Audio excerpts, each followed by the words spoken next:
Hey guys, DGamer64 here, welcoming you to another episode of Let's Play The Legend of Zelda, the Minish Cap.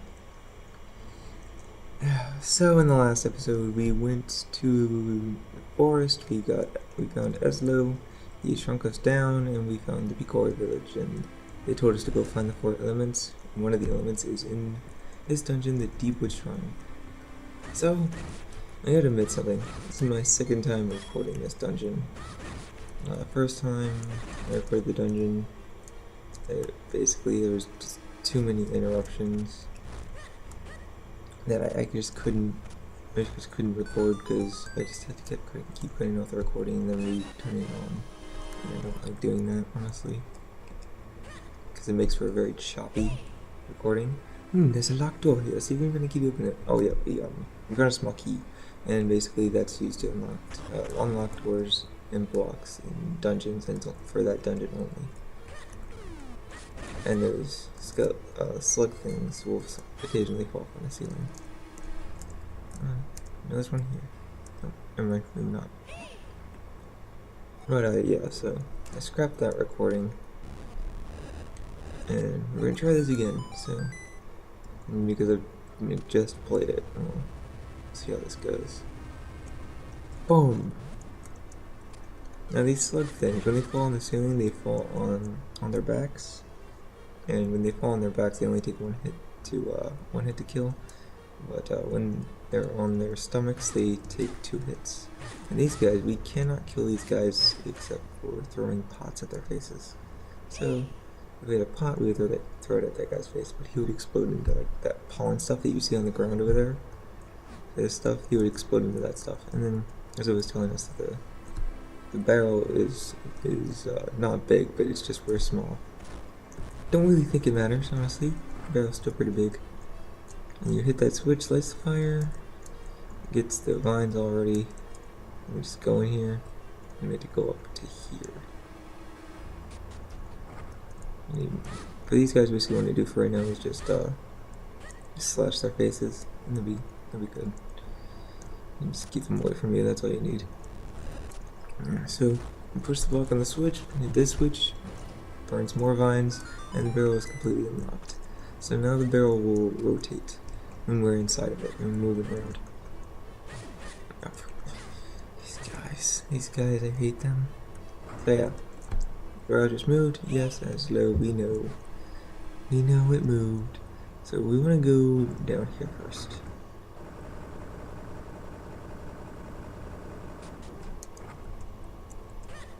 And we go down here, and we find this ladybug thing. These ladybug things take 3 hits to kill with this sword. We'll be getting upgraded swords later. Pull back. Oh, whoops. Oh, I forgot to explain the mushrooms. The mushrooms, you grab on them, and then you pull them back, and they launch you like that. So, yeah, they're very useful. You'll see them a little bit later in the game. You probably won't see them after the second dungeon, though. You can see these skid marks that it's supposed to indicate that you're supposed to pull them. Now, this skid mark is cut off a little bit, so that means we pull it a little bit back and we end up here. Don't go to the right. There's no point to do it yet. So yeah, more slugs, and see when he's on his stomach, it takes 2 hits. What we need now is when they hold down the switch, yeah. Because if we step on the switch, step off, just retracts. So this bug thing, we'll deal with them. Alright, these bug things take 2 hits. They're not too difficult. Yeah, they're pretty predictable. You know. Okay, so pro tip for you guys that I didn't learn as a child: do not hit R. Don't, because you won't be able to put the pot back down, and you have to throw it and just exit into the room again. And when I was a kid, I made that mistake so often. It was ridiculous. Yeah, this is push and pull mechanics. So just go up to something, push it. When you pull it, you press R, just pull back. You know, it's pretty easy to figure out. So with those 2 switches in, we get this small key. Lock doors and blocks here. Let's push that back, and we go back up here. We need to go back to that room with the giant barrel. And we're going to be going up to upper right hand corner of the room. And there's that piece of heart that I want. You will be able to, I think this is the only Zelda game where you can get a full heart container before you end the full dungeon. I might be wrong on that, but I'm pretty sure it is. It might be, maybe the original Zelda allowed you to do that, but I don't remember. So what we're gonna do is we're gonna go, we're gonna go grab onto the mushroom, pull back to the skid mark, go there. Now you want to hit the switch and use the bridge. So now we don't have to actually like pull that mushroom back anymore. Pull that back, go like that. And as you saw, when Link's face is red, the mushroom is stretched out fully. You can't stretch it out anymore. It'd be kind of interesting. Oh, you got a heart. Your life energy has been slightly replenished. Yeah. Second one, and done. That should be the last one. Alright, so now what we want to do is we're gonna pull this bad boy back. And then we go all the way around and push this guy forward over here. And now we have basically like kind of the semi-mid boss, I guess. We just have 3 of these damn ladybug things. They're annoying to kill. If you let them, like, you saw how the like puffs of smoke and they were making noise. What's going on? If you let them do that, they'll just start like moving very like randomly all around the area. So you don't really want to let them do that.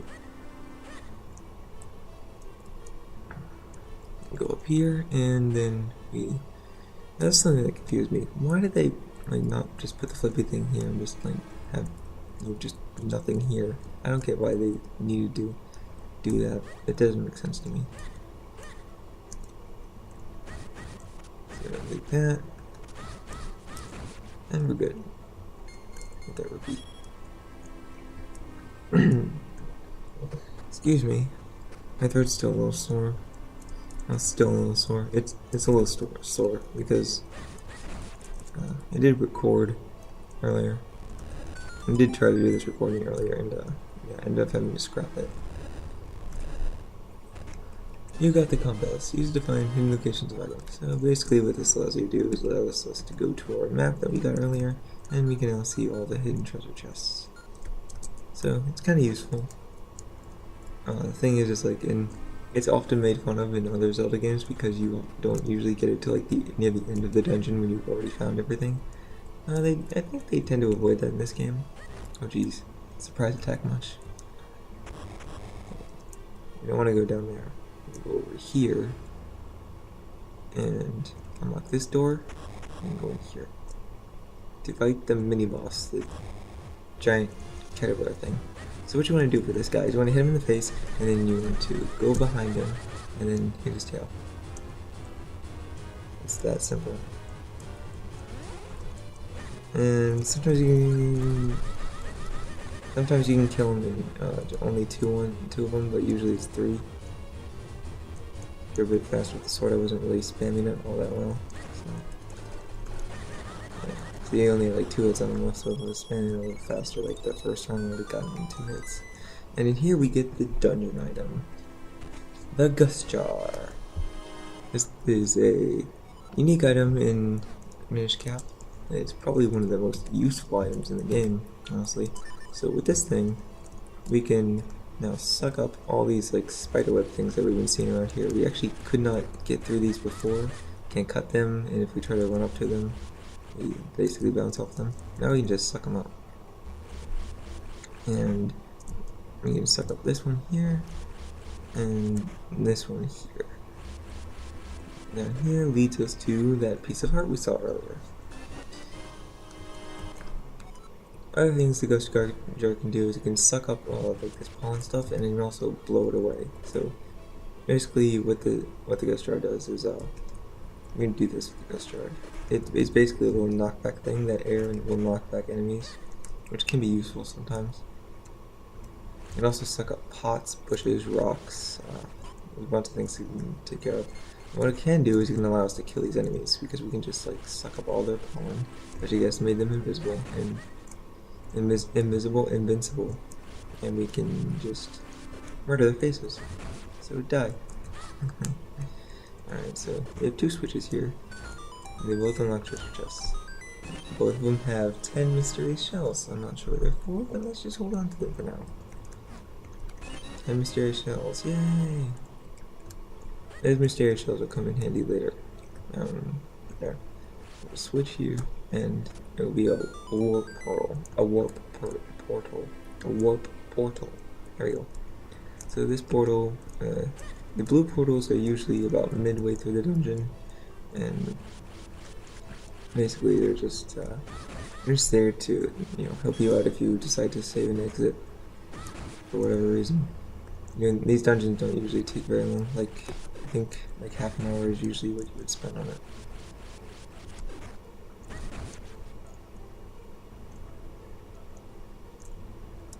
Alright, so now that we're back here, we're going to push that block there. And then, instead of going to get that heart piece, we're going to go over here first. I'm going to suck up this spider web and drop down here. And this is going to be another mechanic of the gust jar. Yes. So we can suck up the lily pad and bring it to shore basically, and then we can also blow. It's basically like the lily pad's basically like a sailboat. In here, this is not so bad. There's gonna be a one later in the game that's gonna basically just make you hate life. It's so long, and it's the only way to cross because you don't have flippers or flip. You don't have the ability to swim basically. You'll get the ability to swim with the flippers later. Spoiler! Oh, gee. Every freaking time. I don't think I've ever like managed to not do that. Oh, yeah, 5 rupees. That's nice. So you push the pawn over here with a switch, and it will lower those gates here. And these gates will lead to that area that we previously were, where we actually couldn't do anything, where the compass was. If you remember, we unlocked a chest here, and we actually couldn't do anything. And it is required that you come here. So now we can go grab this chest, and we can unlock the treasure chest, and we get another small key. So yes, it is required to go in here. I would have gone in here anyway because I'm a completionist, but whatever. And then go over here.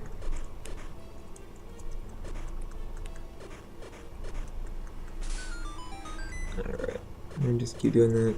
The more you like do this, the faster it'll go. If you hold down the button, the gust jar will actually suck up things, start sucking up things faster, and will also blow out a bigger puff of air, so we'll not get any back further. So, as you saw, as we're going along here, there will be slugs, basically trying to ruin our day.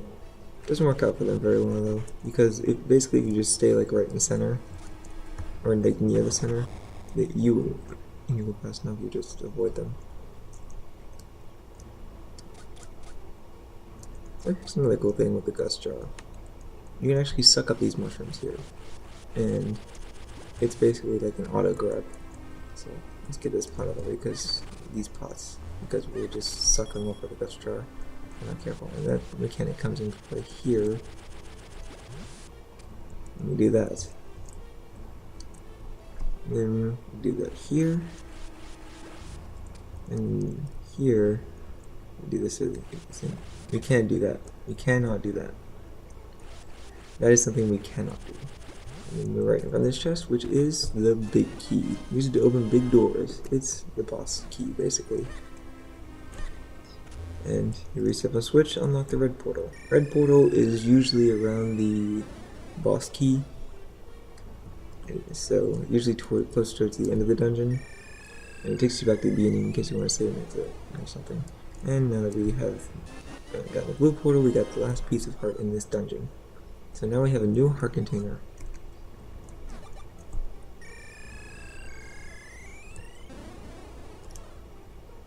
That's such a cool sound. So now we want to unlock these doorways. If we go up here, we can find the last treasure chest in the dungeon. Wait. No, it's not. Crap. I think I forgot this in earlier too. So we're gonna take the blue portal, like midway through the dungeon, and we're gonna go here and then here. Yeah, that's what I thought. I forgot about this. That and unlock a chest with 20 mysterious shells. Well, you know, it's kind of worth it, I guess. We will be using those later, and they will be useful.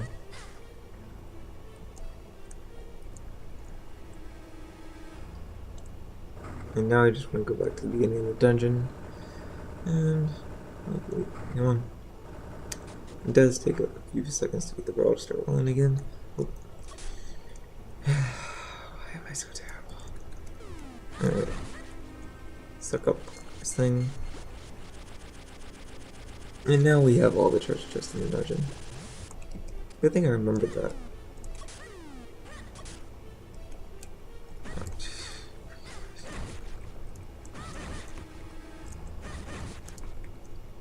I will take that. Alright.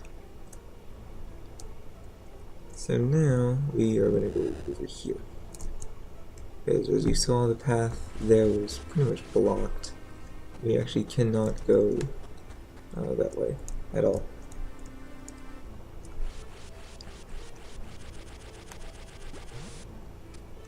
So now we're gonna go. What the? How did? Okay, I kind of teleported there. Whatever, that's a new one for me. Alright, so now what's going on?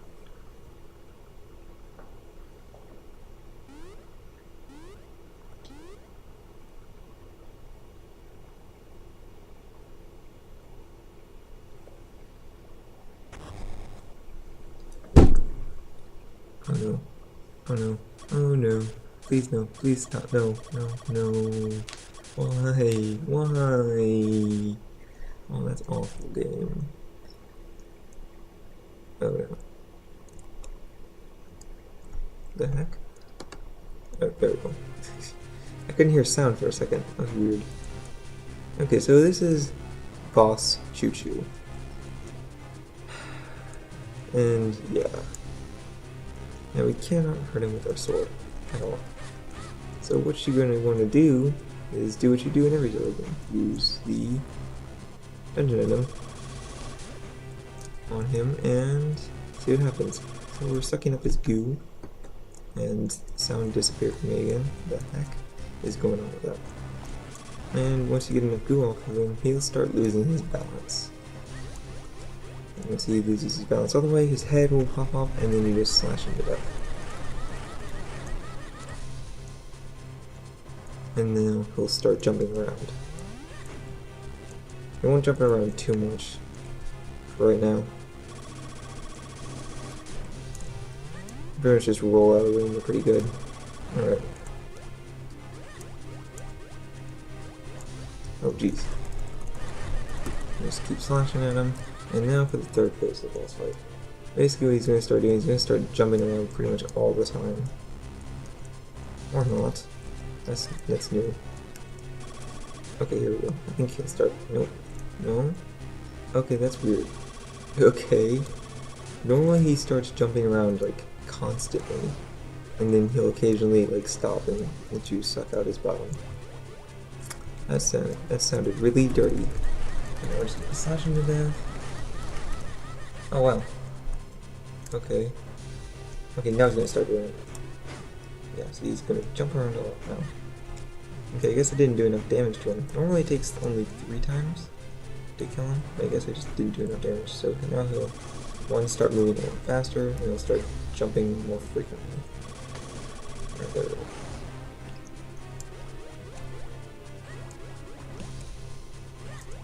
Alright, then we just kill him. There we go, got him. Alright. Boom.